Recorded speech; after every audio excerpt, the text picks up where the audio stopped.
There was no way I was going to get in to see the guy's widow, so I decided to take it sideways. I bagged George, the driver, while he was polishing the car and took him for a coffee. Look, Mr. Quinn, I don't want any trouble. Yeah, well, that makes two of us, George, but what makes you think there'll be any? See, that's the thing. I know what I saw, but it doesn't make any sense. Try me. You'll think I'm crazy.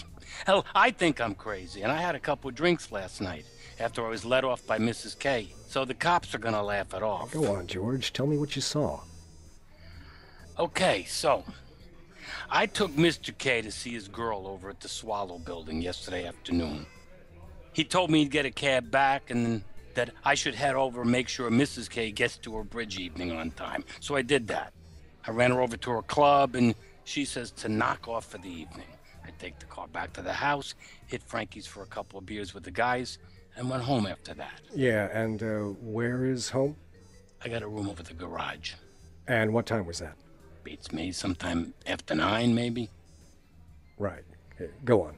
So, I look in the window, and there's Mr. K. And he's not looking so happy, red in the face, and I can hear him shouting. Now, it wouldn't be the first time they've fought, oh no.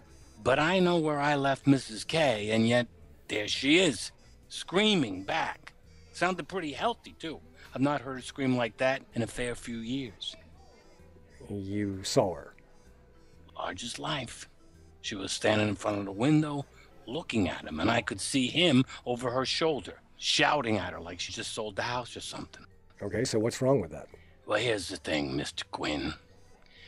I went off to my room, and just as I'm getting to sleep, I hear an engine pull up, and when I look out the window, there's Mrs. K all bundled up and getting out of a cab. Is that so? See?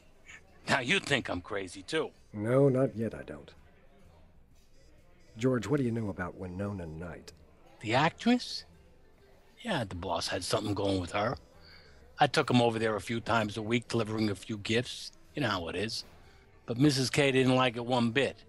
Sally, she's the maid, told me that Mrs. K had said if he didn't get rid of her, she'd ruin him.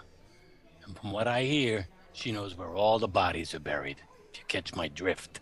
You think he was into her? Not as much as she was into him, but what do you expect when a guy's that rich? Interesting. When was this? About a month ago. I figured the boss was trying to get the courage up to tell the lady.